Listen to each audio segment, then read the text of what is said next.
Good morning students.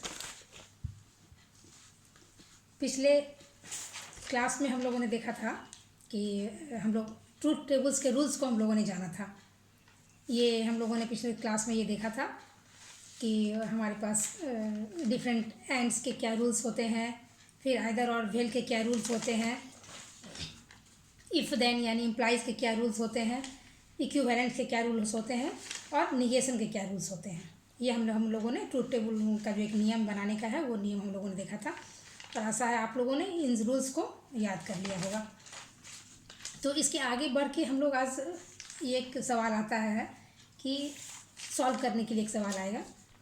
तो सवाल आएगा कि if A and B are true and C and D are false then determine their value या validity. सवाल क्या आएगा? सवाल रहेगा कि if A and B are true and X and Y या कुछ भी, या आपको सी एंड डी कुछ भी होगा, C and D are false then determine there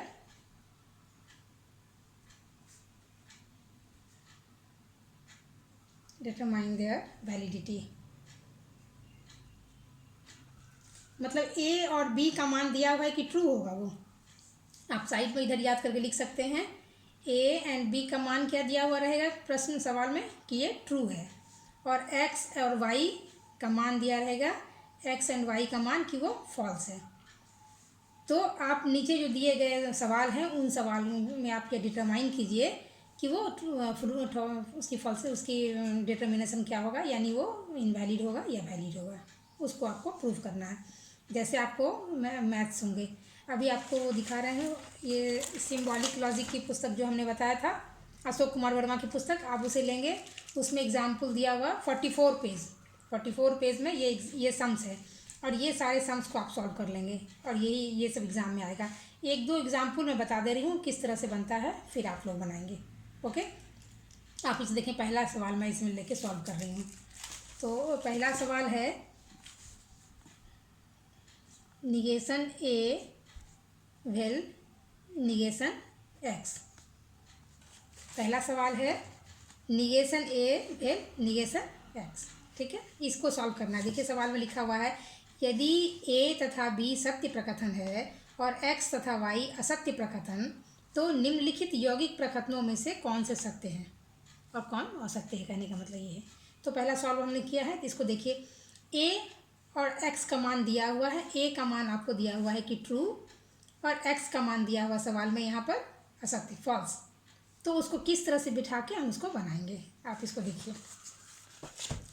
तो यहाँ एक्स और वाई दिया हुआ है, ए का मान दिया हुआ है कि ट्रू है, तो यहाँ हम ट्रू लिख देंगे, इसके नीचे ट्रू लिखेंगे।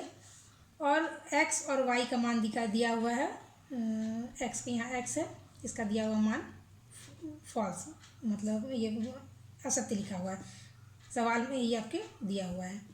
तो कह रहा है कि इस सम का जो है उसका डिटरमाइन कीजिए कि ये सवाल क्या है, यौगिक प्रकथन निम्नलिखित में से कौन असत्य हैं और कौन सत्य हैं। तो ये हो गया। अब चूँकि ए का मान हमने ट्रू तो लिख दिया दिए हुए सवाल के हिसाब से, लेकिन ए के पहले निगेशन चिन्ह भी दिया हुआ है। तो हम लोगों ने निगेशन मतलब क्या होता है, जस्ट उसका उल्टा कर देना है। तो आप अभी इसमें क्या करना है, ट्रू का मान, ये ट्रू है, इसको बदल के यहाँ फॉल्स कर देंगे। तो दरअसल ए का मान क्या हो गया, अब फॉल्स हो गया, ये फॉल्स हो गया। ठीक है, अब एक्स का मान यहाँ फॉल्स दिया हुआ है, लेकिन इसके पहले भी निगेशन है, इसको भी बदल के हम यहाँ पे ट्रू लिख देंगे।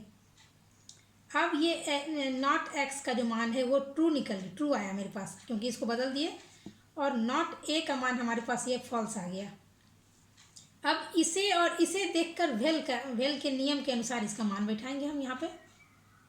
तो वेल का नियम क्या कहता है, एक भी आधार वाक्य ट्रू होगा तो वो निष्कर्ष ट्रू होगा, ये आपने देखा था।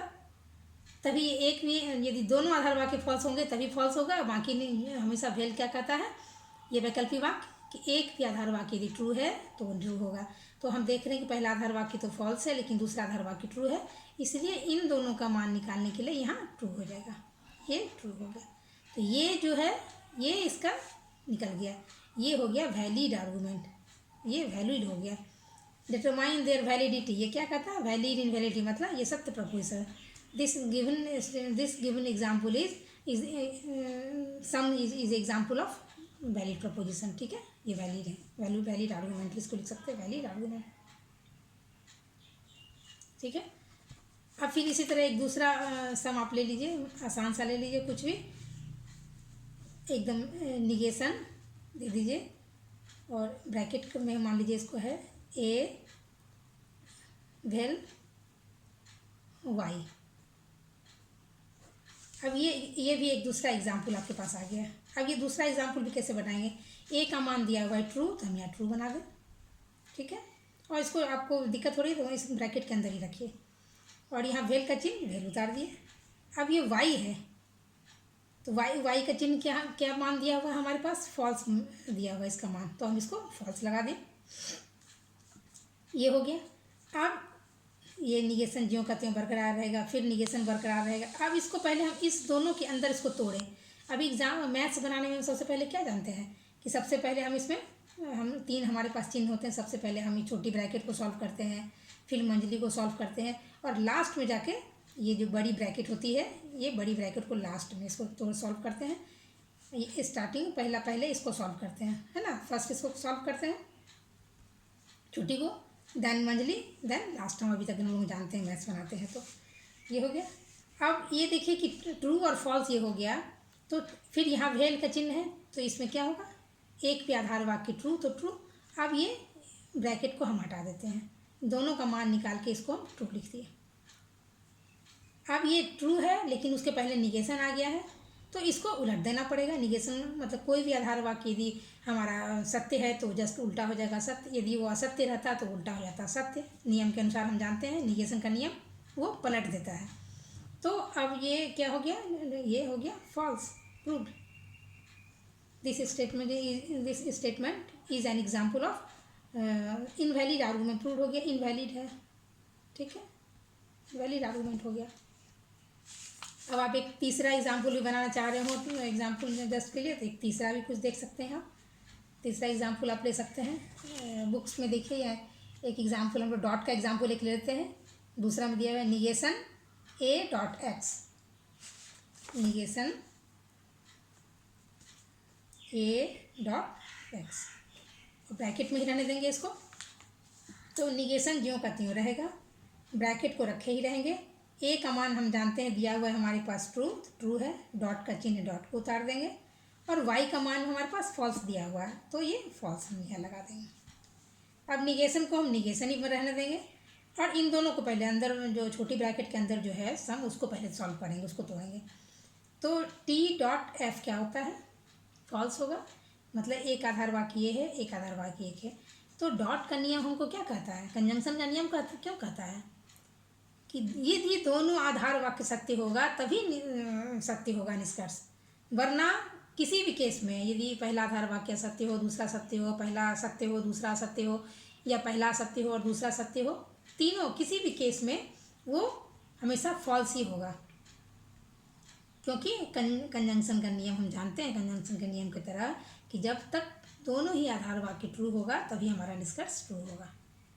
तो चूँकि ये एक फॉल्स है तो ये फॉल्स हो गया। अब इन दोनों का मान फॉल्स निकल गया। अभी फॉल्स के आगे निगेशन लगा हुआ है तो इसको पलट देते हैं, इसको पलट देंगे सीधे ट्रू हो जाएगा। ये तो ट्रू प्रूव्ड हो गया, वैलिड। मतलब this argument is an example of valid preposition. ये एग्जाम्पल हो गया। तो इस तरह से एग्जाम्पल तो हमने सोल्व करा दिया है, लेकिन आप इसे बनाएंगे, सॉल्व करेंगे और बनाएंगे तभी होगा।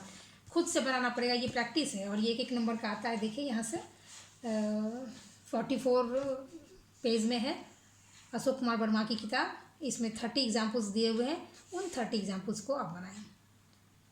फिर उसके बाद कभी कभी आता है कि ए और बी का मान दिया हुआ है लेकिन एक्स और वाई का मान नहीं दिया है, तो फिर क्या करना है। तो वैसी स्थिति में जैसे यहाँ दिया हुआ है पी डॉट एक्स, और इसमें कह रहा है कि यदि यह ज्ञात हो कि ए तथा बी सत्य प्रकथन है, ए और बी सत्य हैं, एक्स और वाई असत्य हो, लेकिन पी तथा क्यू का सत्यता मूल्य हमको ज्ञात नहीं है, मतलब ये पता नहीं है कि वो ट्रू है या फॉल्स हो, तब निम्नलिखित प्रकथनों में से किसका सत्यता मूल्य निर्धारित किया जा सकता है, फिर कैसे निकालेंगे। तो इस प्रकथन में एक एग्जाम्पल इसका भी देते हैं। इसमें होता है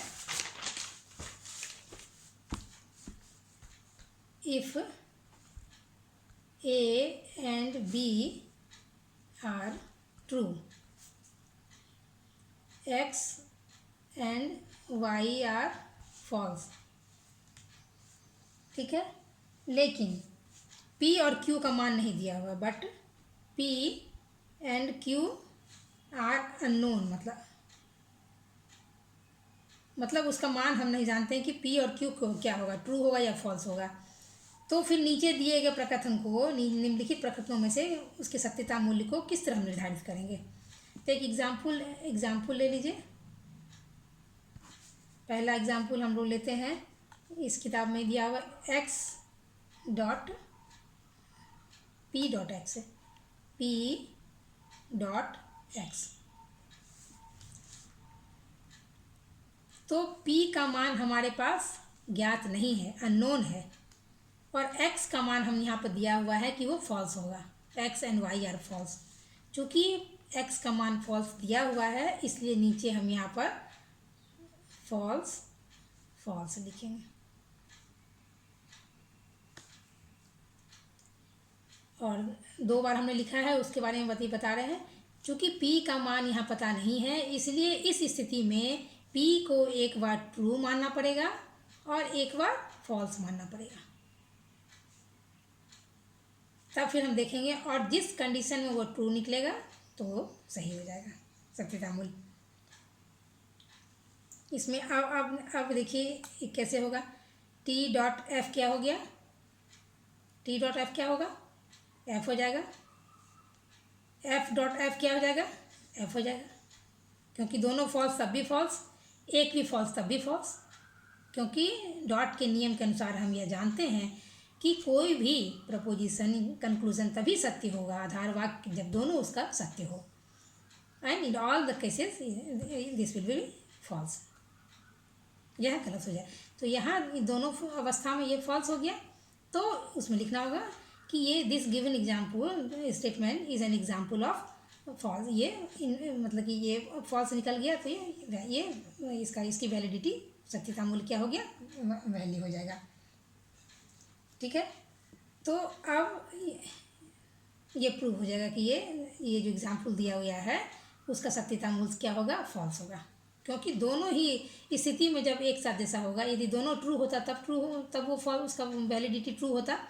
और जब हम एक बार ट्रू बना दिए, एक बार फॉल्स भी मान लिए, दोनों मानने के बावजूद भी यदि सत्यता मूल्य उसका f आता है, तो यह साबित होता है कि p का सत्यता मूल्य क्या हो जाएगा, फॉल्स होगा, फॉल्स प्रूफ, ठीक है। फिर दूसरा एग्जाम्पल भी और हम ले सकते हैं इसी का, देखिए। Not A dot q। अब हमको क्या पता है, a and b are true and x and y are false, ठीक है। लेकिन p और q का मान है, a का मान तो हमको पता है ट्रू है, तो हम इसको ट्रू बैठा दें। 2 बार इसलिए बिठाना है क्योंकि q का सत्यता मूल्य नहीं दिया हुआ है, इसलिए उसे एक बार ट्रू मानना पड़ेगा और एक बार फॉल्स मानना पड़ेगा। अब देखें कि क्या होता है। यहाँ दोनों ही अवस्था में ये यहाँ पर दोनों ट्रू है, इसलिए ट्रू हो जाएगा, और यहाँ फॉल्स है तो ये फॉल्स हो जाएगा। तो इसका क्या हो जाएगा कि q का सत्यता मूल्य क्या हो जाएगा, जब हम दोनों ही ट्रू मानते हैं तभी ये ट्रू होता है, इसलिए यहाँ इसका सत्यता मूल्य ट्रू होगा। और यहाँ पर ये फॉल्स हो जा रहा है, कभी ट्रू मानते हैं और एक चूँकि एक फॉल्स होता है तो ये फॉल्स हो जाता है, ये दोनों ही अवस्थाओं में ट्रू नहीं हो पा रहा, तो इसका सत्यता मूल्य क्या हो जाएगा, ये ट्रू हो जाएगा, ठीक है। तो इस तरह जो सम आते हैं, ये सम आप किताब लेके सारा बनाएंगे एग्जाम्पल लेके करके, और कहीं दिक्कत हो तो फिर उस मैथ्स को आप व्हाट्सअप करेंगे मुझे, फिर मैं उसे सॉल्व करूँगी और फिर दूसरे दिन आपको क्लियर करके बता दूँगी। तो इस तरह बनाएंगे तो आपके लिए फ़ायदेमंद होगा। और फिर नेक्स्ट आगे वाले हम पहुँचेंगे कि जो ट्रूथ टेबल के नियम हमने बताए हैं, उस ट्रूथ टेबल की मदद से किसी भी युक्तियों की वैधता अवैधता हम किस तरह जानेंगे, एक सत्यता सारणी बना के। तो उसको अभी नेक्स्ट क्लास में हम लोग देखेंगे। आज इसे समझिए और इसे घर में बनाने का प्रयास कीजिए। धन्यवाद।